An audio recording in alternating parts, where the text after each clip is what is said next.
Come, come, whoever you are welcome here. No matter your age, your size, the color of your eyes, your hair, your skin, you are welcome here. No matter how you came here, if you came alone or with others, you are welcome here. No matter whom you love or how you speak or whatever your abilities, you are welcome here. Whether you come with laughter in your heart or tears in your eyes, you are welcome here. If you come with an open mind, a loving heart, and willing hands, then you are indeed welcome here.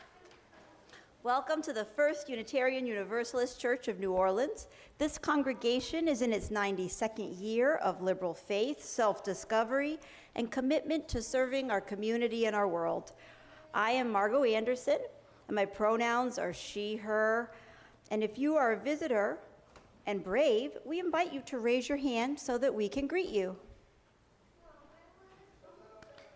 Welcome. Welcome. Also, we would like to ensure that everyone in attendance can hear. So if you are unable to hear any of the speakers, please wave your hand and we will do our best to speak up, get closer to the mic, whatever is needed.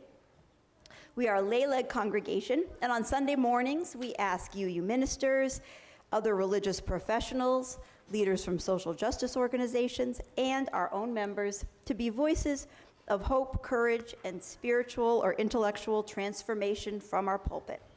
Our worship leader today is longtime member Ann Maclaine, who will speak to us today about some of her experience seeking to find truth and repair legacies of racial injustice with other members of our church as part of the Sacred Reckonings and Aiming for Allyship groups.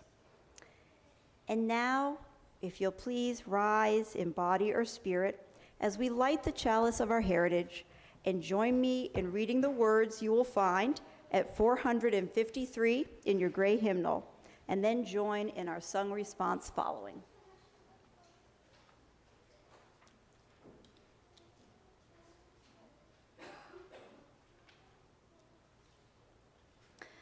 May the light we now kindle inspire us to use our powers to heal and not to harm, to help and not to hinder, to bless and not to curse, to serve you, Spirit of freedom.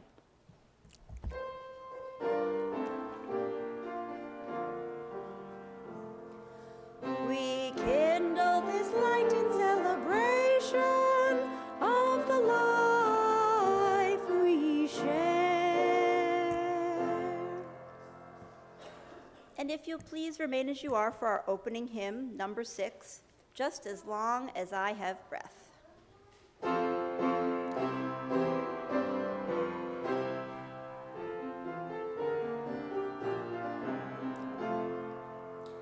Just as long as I have breath, I must answer yes to life.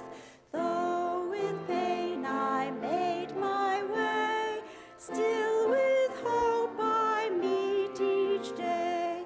If they ask what I did well, tell them I said yes to life. Just as long as vision lasts, I must answer yes to truth. In my dream and in my dark, always that elusive spark. If they ask what I did well, tell them I said yes to truth. Just as long as my heart beats, I must answer yes to love. Disappointment pierced me through, still I kept on loving you. If they ask what I did best, tell them I said yes to love. Please be seated.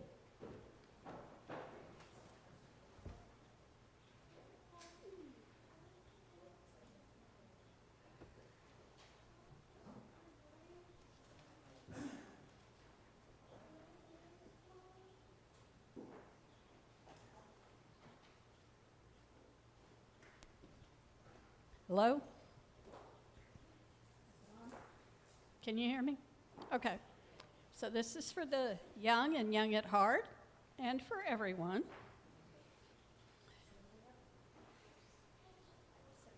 Let me get down. This is the hardest part for us old people. Would you like a chair, Miss Ann? No, I'm good. I might need help getting up. Okay. This book is called How Can I Be an Ally? Charlie. How can I be an ally? Do y'all know what an ally means? No? Let's learn about it. The book is too long to just read the whole thing, so I'm gonna just pick parts of it. So what is an ally? An ally is a helper. An ally can be someone who belongs to a group that is oppressing another group. But the ally stands with those who are being oppressed in order to get justice. Do you know what oppressing means? Being mean to, being unfair to.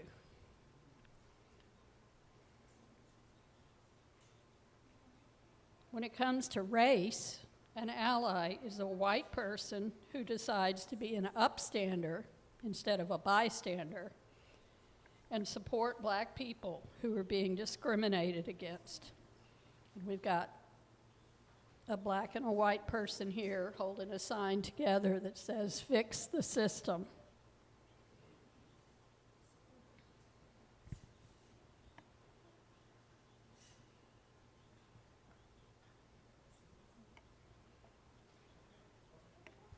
If you've decided to be an ally, you'll need to have your listening ears open. You will need to talk to members of the marginalized group. What does marginalized mean? It means a group who is being oppressed, who is not the group of the main culture that you're in. And you must listen to what they have to say about their experiences. Sometimes it can be hard to hear other people's truths. Some of their feedback may be about their experiences with you. You will need to listen without judgment or defensiveness. That is the path toward being an ally. Being an ally is not a one-time job or something to do just for a day. It calls for commitment. Despite how uncomfortable it may feel, being an ally for people of color calls for honesty and consistency. Are you willing to do that?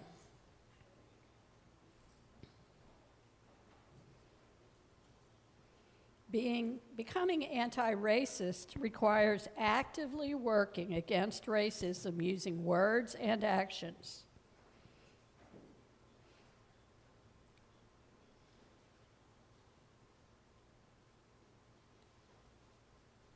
There are many ways to be allies. You can be an ally in school. There's a picture of people in school being allies. What would you do if someone was unfair to somebody in school?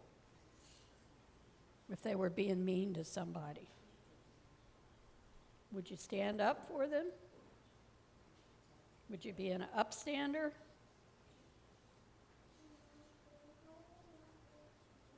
Or you can be an ally in the community. There comes a time when the fight for justice must go beyond talk. People who believe in freedom cannot rest. They must organize, communicate, and walk the talk, not just talk the talk. It means taking action to stop the injustices, the unfairnesses that are happening, because we want the world to be a better place for everyone. So here's a picture of two hands holding together. That's allyship. Okay, The young people can go to the kids' room or stay here and listen to all these big words you're not going to understand. Even more big words.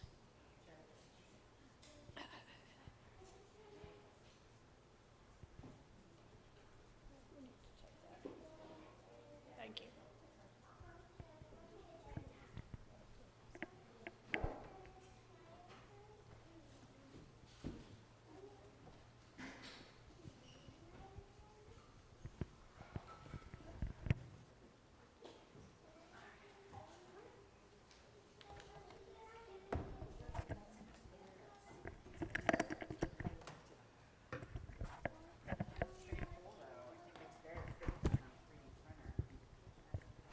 So even though it's not the first Sunday of the month, last week we had a lecture that was broadcast, so we're going to do Joys and Sorrows this week, even though it's the second Sunday of the month.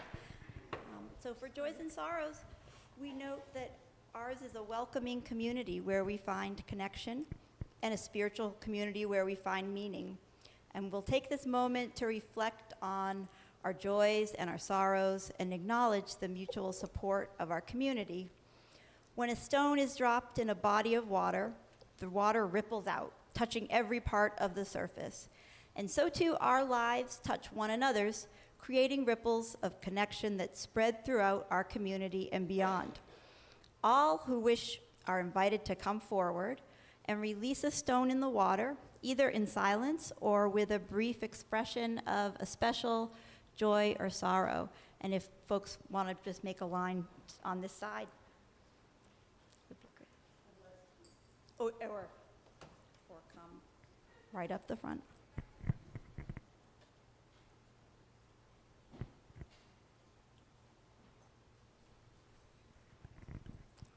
So I wanted to drop a joy into the bowl because this week I had, was it this week? Anyway, I had my my 6-week checkup for my surgery, and at that time I got very good reviews for it was my 6-week checkup for my knee replacement, and I got a great review that the swelling was like even farther, like doing better than most people at this stage. And so that was just really good news. And I had lost a lot of weight, and that was good news. And so I just really felt very happy about that. I actually weigh less than I have weighed for 40 years. So yeah, that was nice.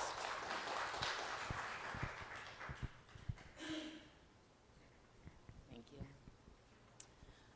I'd like to drop a stone of sorrow and grief for Tarek La Paz, who passed suddenly 2 days ago and left a wife, Diane, and 3 beautiful growing children, and the sadness of sudden loss and grief. And a stone of gratitude for Bernie Saunders and AOC. Bernie Saunders and AOC. Good morning. This is a stone of memory. Just, I want to remember my mother today, Helen C. Manali. Today is the 15th. I said, I want to remember, hello? Okay. I want to remember my mother, Helen C. Manali, today. Today's the 15th anniversary of her death. She was the most profound impact on my life, for good and for bad. And I want to honor her today just to remember her.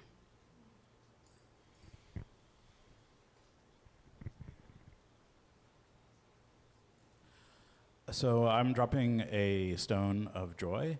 I went and saw a friend that I haven't seen in months and months, and just had a wonderful, long conversation, got a chance to hug and kiss him, and it was a great joy. I strongly recommend it to everybody. Think of a friend who you haven't seen for a while and give them a call. Go see them.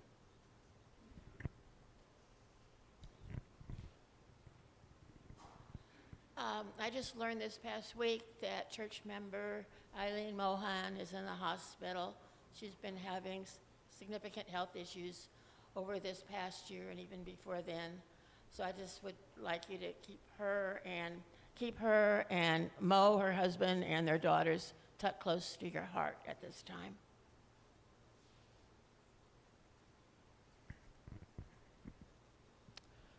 Good morning, I'm Henry, and we've been away for 7 weeks since we went to GA, and so this joy that I'm about to share didn't happen this week, but it happened while we were away, and so I didn't get a chance to share it. But on July 24th, Evelyn and I celebrated our 43rd wedding anniversary, and it's a continuing joy for me to have such a wonderful wife and the two fine sons, Julian and Jermaine, that we had the privilege of raising. I'm also going to give a joy. It's a big joy week. This is so nice. But about 2 years ago, right this time, I went to Hawaii to see my brother, who his kids had found him unconscious, and I thought I was going to help him set up hospice, you know, because he was in a really bad decline for a long time. Granted, by the time I got there, he was a lot better because it took me a long time to get there. He's like, hey, you want to go to band practice? So already I could tell it wasn't quite as bad as it had been a few months before. But I just talked to him Friday on his 60th birthday, and he is as healthy as I've seen him in like 40 years. 40 years? Since he was 20? Since he was 40. In 20 years, he's doing great. As great as he can. He's become this thriving artist. He can't work anymore, but he paints constantly. And he's still certifiably insane, but he has really found a happiness. So believe it can happen. You know, this recovery is something for us all to think about. Nothing is ever as doomed as it seems. Here's to Toby. Hopefully he'll never watch this video. He'd be so embarrassed. I have a joy that many of you may think of as a sorrow, because I got up at 5:15 this morning so I could go outside and look to the east and see the 6-planet alignment. And it was beautiful.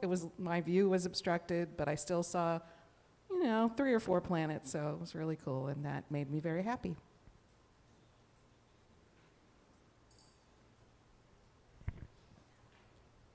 Thank you to everyone for sharing. May we remember those who have spoken, those they have named, and those we hold in silence in our hearts.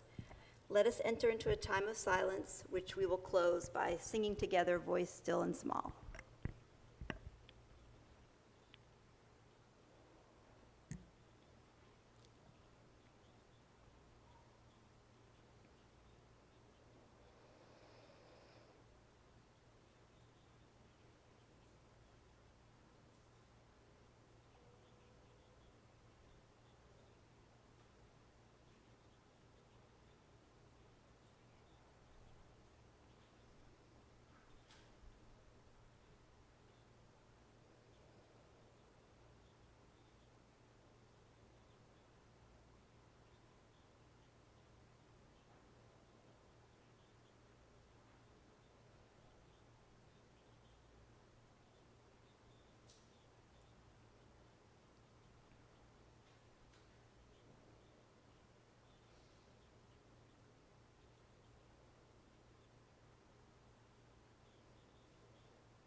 please join me in our responsive reading?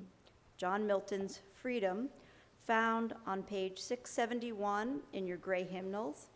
I'll begin if you'll please respond with the text in italics. Our faith and knowledge thrive by exercise, as well as our limbs and complexion. If the waters of truth flow not in a perpetual progression, they sicken into a muddy pool of conformity and tradition. The light which we have gained was given us not to be ever staring on, but by it to discover onward things more remote from our knowledge. When there is much desire to learn, there of necessity will be much arguing, and many opinions. Give me liberty to know, to utter, and to argue freely according to conscience, above all liberties. And though all the winds of doctrine were let loose to play upon the earth, so truth be in the field, we do imperiously to dispel their strength. For who knows not that truth is strong? Next to the Almighty, she needs no policies, no stratagems to make her victorious. Let her and falsehood traffic, whoever knew the truth,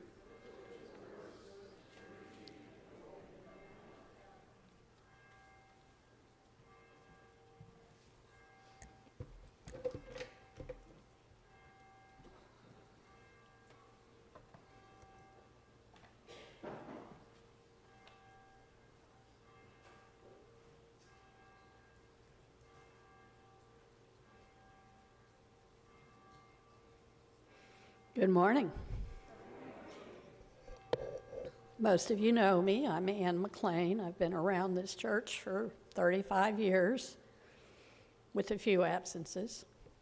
I'm one of the 9 members of this congregation who have attended workshops on aiming for allyship and/or sacred reckonings.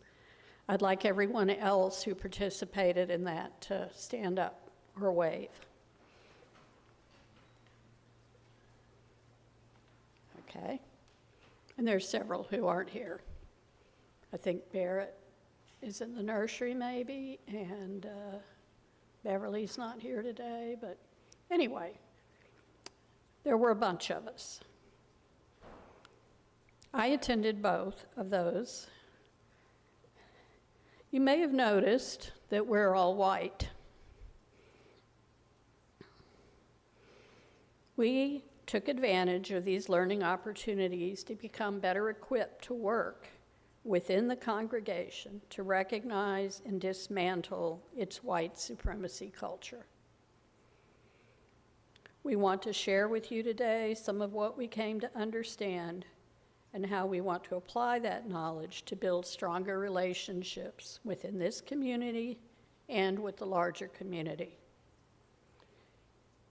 We learned in Sacred Reckonings that white supremacy cultures, the idea and institutionalization of belief in the superiority of white European Christians, began centuries ago, with the doctrine of discovery pronounced in the 15th century by several popes, consisting of a religious and economic permission for colonialism, slavery, and subjugation of any non-Christian people. The United States was colonized as part of this doctrine and retained the practices it allowed after the Revolution. It was enshrined in U.S. law via a 1923 Supreme Court decision, which affirmed, quote, the exclusive right of the discoverers to appropriate the lands occupied by the Indians. It was also used to excuse and perpetuate slavery in those states that wished to keep it. And because of this, our country was built upon and has maintained a white supremacy culture. Here at First UU of New Orleans, We are and have always been a predominantly white denomination and congregation. We claim we don't want to be, that we want to welcome people of all races, ethnicities, identities, and classes. What we don't fully recognize or understand is that no matter how liberal we are, in terms of the variety of the messages from our pulpit and our stated goals of equity and inclusion, respect and love, our structure and practices are still a reflection of the white supremacy culture within which the vast majority of us have been raised. We unconsciously speak and act in ways that illustrate the patterns of that culture and which are off-putting and not welcoming to those from marginalized cultures. Some of those patterns include a sense of urgency and efficiency, perfectionism, a right to comfort, defensiveness, reliance upon the written word, fear of open conflict, and paternalism. In the allyship course, we learn to recognize and then move away from these tendencies, to move toward multicultural values and solutions, such as embracing discomfort and conflict, learning from mistakes, receiving new ideas as gifts and not problems, and centering the voices of those most impacted when making decisions. When we acknowledge the cultures and experiences of people who are marginalized within our dominant white supremacy culture, we're talking about people who are Black, Indigenous, or people of color, which is often abbreviated to BIPOC, lesbian, gay, bisexual, transgender, or queer, often abbreviated as LGBTQ+, immigrants, and non-Americans throughout the world. In some settings, the marginalized folks can be white, but are also LGBTQ+, poor, women, children, young people, or seniors. Our congregation has been more welcoming to people in some of these categories than many other congregations. However, because of our predominant white supremacy cultural patterns, we still have a lot to learn about becoming truly multicultural and welcoming. Many individuals with diverse identities come to our services to check us out and then never return. They don't find us to be welcoming in the way we think we are, and they're not comfortable staying. To become allies, we must learn to recognize the variety of ways in which our learned patterns, in particular contexts or in general, fail to fully include all people's voices. For example, do we interrupt or talk over or ignore someone trying to speak who are a different race or old or young? Do we make plans for events grounded in Black, Indigenous, LGBTQ, or youth culture without letting people with those identities lead the planning and provide feedback regarding what is and is not appropriate or comfortable for them? Do we play or sing music from other cultures without reason or context or acknowledgement? One thing we learned is that marginalized people need a space to be together that does not include people from the dominant identity. This is not separatism, but an opportunity to share and receive support from people like them without having to deal with the reactions by people with different identities. As white people, we should not expect Black people in our congregation to teach us what we are doing that is hurtful to them, nor should we tokenize them. We should respect their voices and contributions, but also not assume they speak for all people with their identity. We must also be careful not to use symbols, traditions, hairstyles, or clothing from other cultures without careful consideration as to whether doing so is appropriate, respectful, and welcomed by those of that culture. When I was young, I was a campfire girl, and I loved every minute of it, including the cultural appropriation of Native American language, symbols, clothing, and rituals. Other groups like Indian Guides have done the same. While that organization moved in a much better direction many, many years ago, many of the former campfire girls of my era, the 1960s and 70s, still don't understand or acknowledge that this was extreme cultural appropriation. We had a discussion about this on an alumni group this past week. Some of us do recognize that what we enjoyed back then was based in white supremacy smug belief that we could play with indigenous folks' cultures any way we wanted, making up names and pictograms by combining syllables and symbols from very different Native American cultures and combining them willy-nilly to make our own pretend identities. However, some of the other alumni from this era took this discussion as an opportunity to respond with pictures of their ceremonial gowns and including or sharing, happily it seemed, the fact that they let their children or grandchildren wear them as Halloween costumes. The Allyship course first encouraged us to consider our own identities and how some gave us privilege and others might marginalize us in some settings. For example, I feel most marginalized in heavily saturated Christian settings as a UU. But we practiced more inclusive responses to those white supremacy patterns. I mentioned above, the patterns I mentioned above, and we learned how to call out or call in folks when they say or do things that harm marginalized people. Calling out is openly telling someone that they have said or done something hurtful toward a person or group.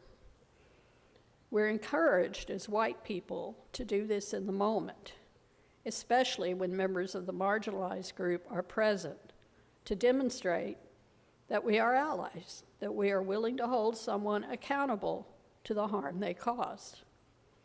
Calling in involves talking to the person, either in the moment or later, and explaining how what they did or said is troubling, and asking them to clarify and understand why it was not okay. This can be as simple as reminding someone of another person's pronouns, preferred pronouns, or as difficult as saying, that is inappropriate and doesn't conform with our values or covenant. To do this, even within the relatively safe space of this congregation, requires that people, especially white people, be willing to accept and learn from being called out or called in. That is, informed that they were thoughtless or harmful, and vow to do better. And I must say that intent is not relevant here. It's the impact of what we do and say, even if we're not aware of it, even if we haven't learned that a term or an action is harmful. We need to accept being called in or called out, apologize, and move forward. American English has many words and expressions and even speech patterns that come from white supremacy culture and are demeaning and hurtful to people from a marginalized culture. And these are constantly changing. I'm more familiar with those used to objectify or other people with disabilities, such as crippled or retarded or deaf and dumb, or even moron, which I've been seeing a lot recently. a word that even the Louisiana Code, after years of classifying people with intellectual disabilities as different levels, including moron, has removed from the statutes.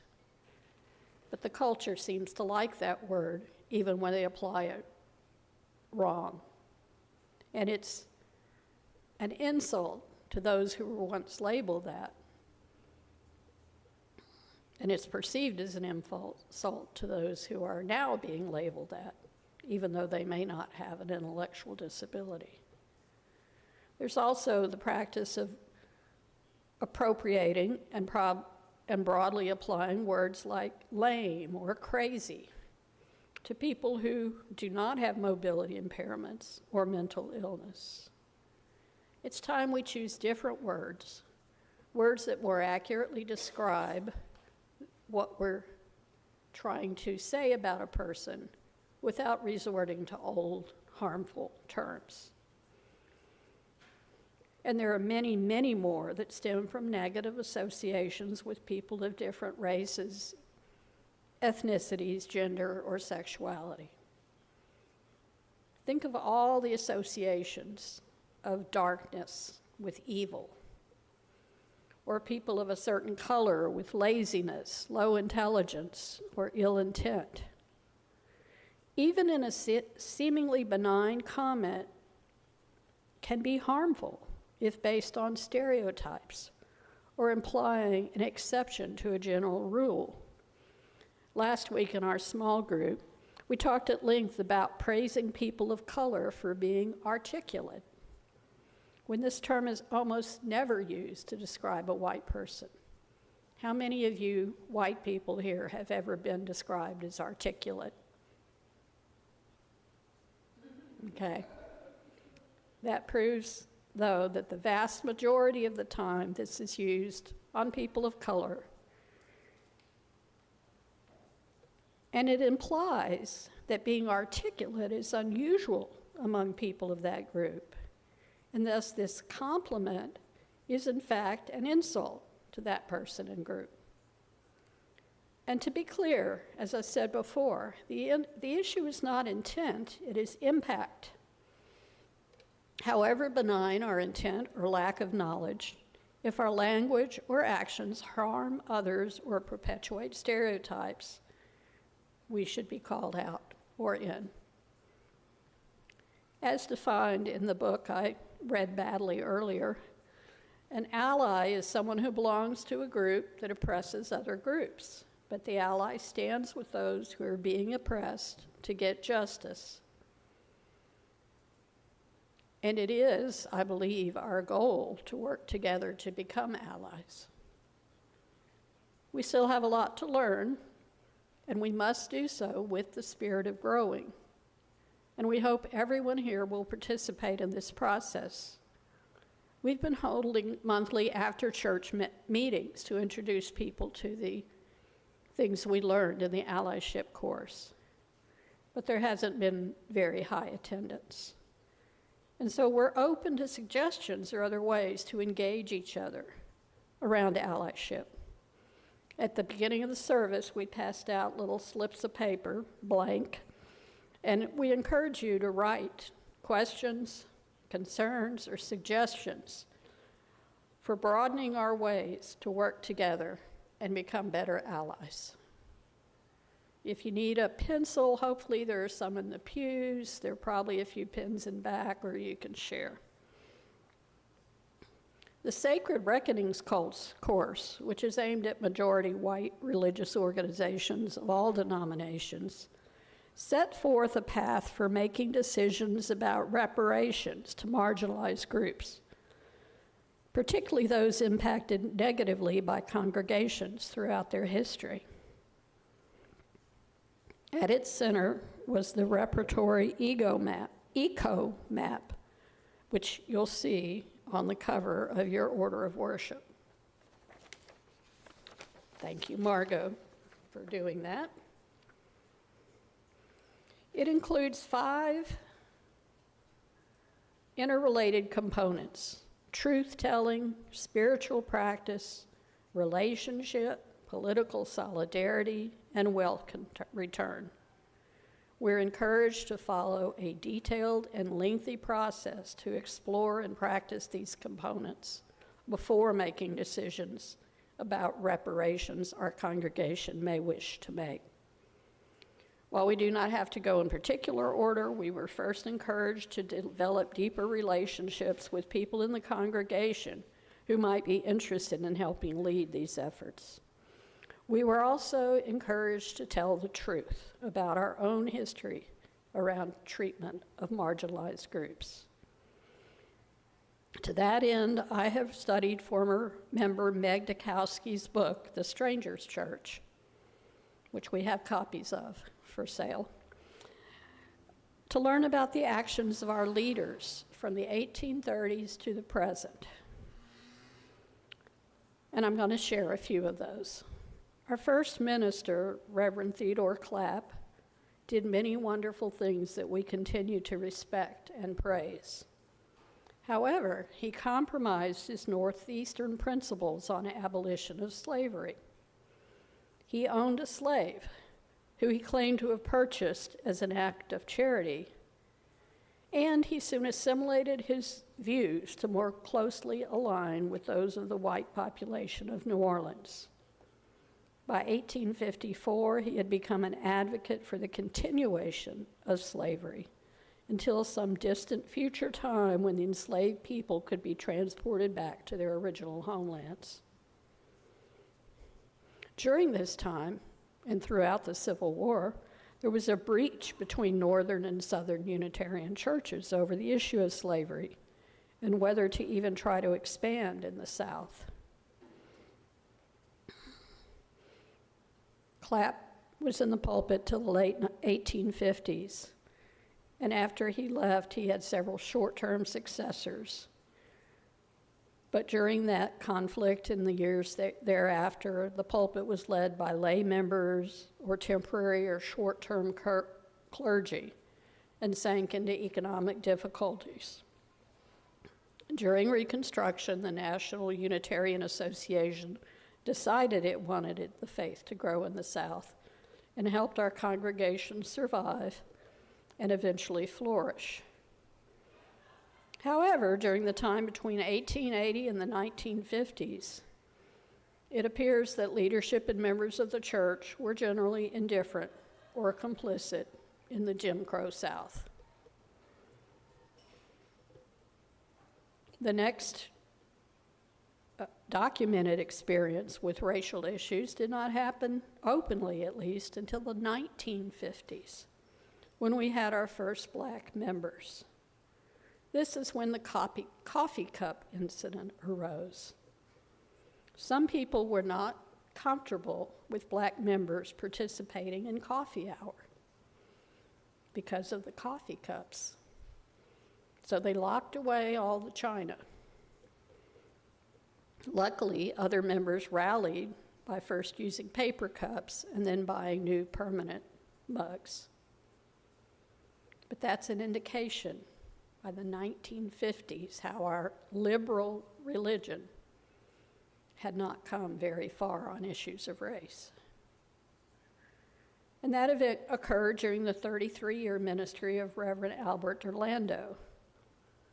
And during that time, many members of the congregation, upset about integration and his humanist preaching, decided to separate and eventually created the fellowship that became Community Church, UU, our partners who are in Lakeview. Didn't stop us here, or at least didn't stop Orlando. He was active in civil rights and anti-Vietnam War activities, which caused some attacks upon the church building and his home. We love to share that part of our history to prove our bona fides as champions for social justice.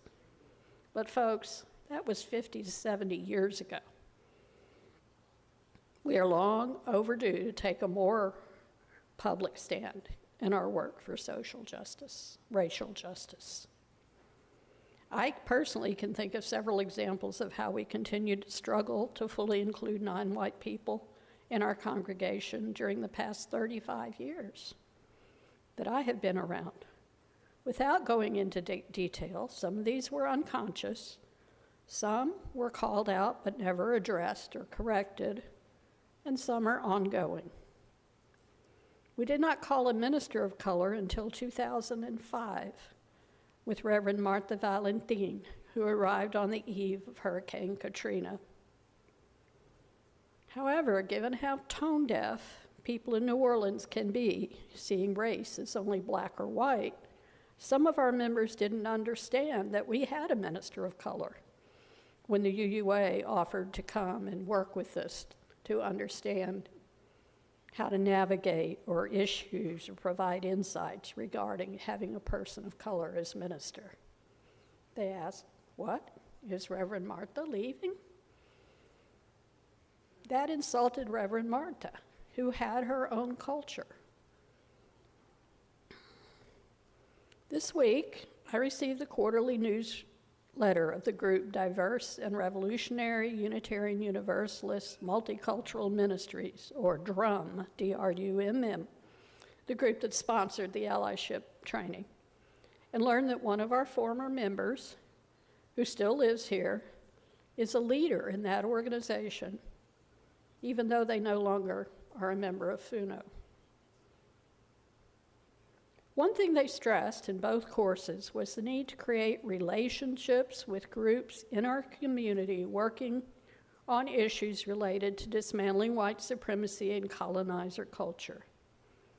And this needs to go beyond occasionally sharing money from our offering or have someone from a group doing this work to speak from our pulpit.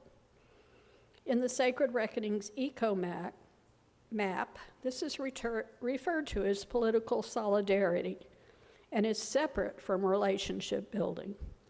It is a step farther towards actively participating in events, protests, and work within and in partnership with other organizations to achieve justice for marginalized people. I can hear you all thinking that even though we're a small congregation, we already do a lot of this. We're active in Together New Orleans. We support anti-apartheid in Palestine. Many of us work as individuals for causes related to immigrant rights, the criminal justice system, reform, reproductive freedom, and providing aid to indigenous communities. And this is true. I'm not here to say that we haven't done anything. However, as a congregation, we still retain the characteristics of our white supremacy culture in our internal and external activities. That is, we do what is comfortable for us. We fear open conflict, and we sometimes treat the issue of the time as something to quickly and urgently address or give lip service to and move on. I am guilty of the latter. After the Sacred Reckonings course, and upon learning that we already had $10,000 budgeted this year for reparations, I was ready to move quickly to decide who to give it to.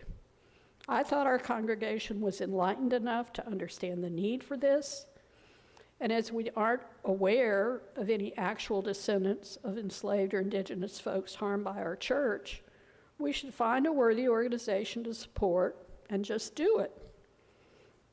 My fellow class members and the course's facilitators strongly oppose such an approach. They insist that would be superficial and that we as a group need to take our time in working through the eco map, especially by creating relationships and acting in political solidarity before making decisions about reparations. How can we create meaningful partnerships with other social justice movements and organizations when we are already spread so thin and realistically cannot do it all? There's no easy answer to that. I do think we need to follow up when an activity is announced in our digest and encourage congregants to participate, learn about the group, And if its mission aligns with our values, bring it to the social justice team as a recommendation for continued involvement. And the congregation should prioritize working within our membership to address those aspects of our white supremacy culture that make us less welcoming, and identify organizations and issues we can commit to creating and strengthening relationships with. This is slow but important work. We must acknowledge our need to do better and commit to working together toward that goal. It begins with us, as individuals and collectively, to question what we do and how we do it, and not to cause shame or blame, but to move forward together to become the community we wish to be.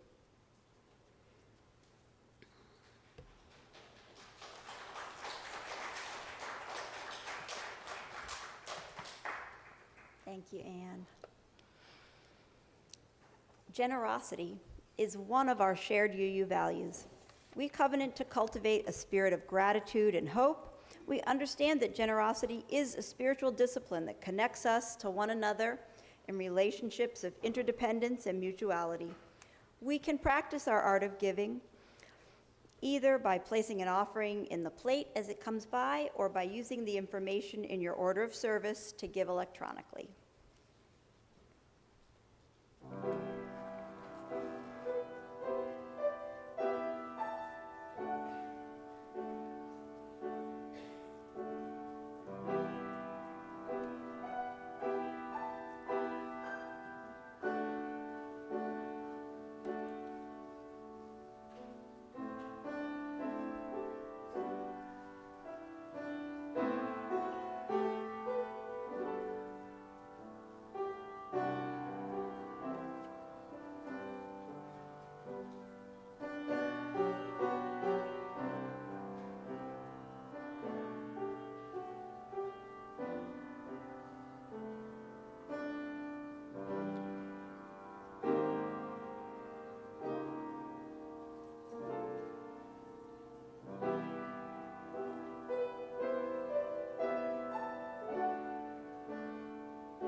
Gifts to this community of faith are gratefully received.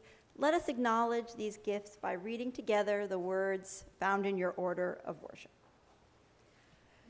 This gift from the abundance of my life blesses me, our ministries, and the world. Giving in the offering plate and pledging are part of how we steward this congregation, but there are countless other ways to serve, build community, and share our love with the rest of the city. Here are a few opportunities coming up. This afternoon during coffee hour, there will be a Breeze help desk for anyone who would like help logging into Breeze, as well as updating your settings to be sure you're receiving messages the way you want to receive them, like by text or by email. It may be a little bit like the blind leading the blind, but we're going to do our best. Next Saturday, the Louisiana Books to Prisoners are having a Brew for Books donation fair at Urban South Brewery, which is on Tchoupitoulas. And Urban South will give you a free pint for every book you donate. That's between 1 and 4 p.m. Please note that the books needed are new or gently used paperbacks. Hardbacks are not permitted in a lot of these settings. They're now distributing books not only to Louisiana prisons, but also Louisiana ICE detention facilities.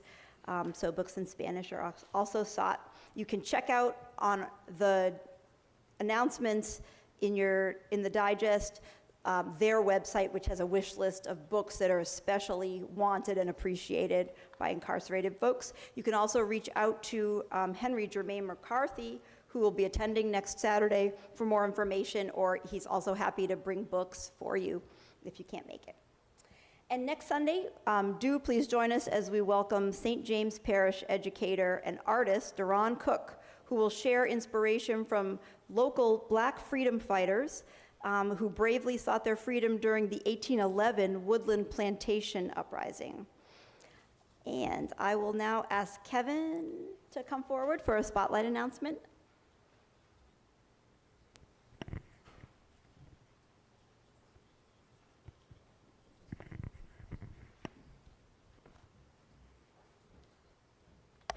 Good morning. Good morning. Okay. So as some of you know, and for those who I might need that after all. Some of you might know, we as a congregation took a pledge. The American Friends Service Committee, the Quakers, have an anti-apartheid pledge in support of liberating Palestine and solidarity. And in the spirit of Ann's sermon, I remind, or I ask that we be allies. That's our goal, is to be allies to the Palestinians. So in the back of the church, in the front of the church, by the door, these are palm cards. And if you know of any organizations that would be interested, to go online, take the pledge, takes all of 30 seconds. The other initiative that we've done is we have an open letter to Troy Carter, our congressman, demanding that he cease military aid to Israel. I mean, anybody who's watching the news knows that it's dark times. And, you know, Troy Carter is not going to change. Our government is not going to change. So where we have hope is as individual countries around the world cut ties with Israel. It's not easy. Israel has strong, powerful friends. And have we, as a congregation, have we completely cut ties with Israel? So I call in, spirit of the sermon, I call you in. As you go out into the community, there are lots of organizations, congregations who support Troy Carter and what he's doing. I urge you to have the courage to bring up apartheid, to defend our values as you interact with all these organizations, these congregations, for whom Troy Carter's actions are normal. Thank you. Thanks, Kevin. That'll be in the back if people want to take a look and sign. If everyone could please stand in body or spirit and join in our chalice extinguishing, which is in your order of worship. We extinguish this flame, but not the light of truth, the warmth of community, or the fire of commitment. These we carry in our hearts until we are together again. And please remain as you are. For our closing hymn, we will rise together. The words are in your order of service. There are 4 verses, and the words change with each verse.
If we agree in love, there is no disagreement that can do us any injury. But if we do not, no other agreement can do us any good. Let us endeavor to keep the unity of the Spirit in the bonds of peace. We ask you to stay and greet your neighbors and enjoy our coffee hour right through the back door. Oh, and Shafia's going to collect the, did you say you're going to collect them? Shafia's going to collect the index card if you didn't put them in the offering, which I forgot to ask you to. Thank you.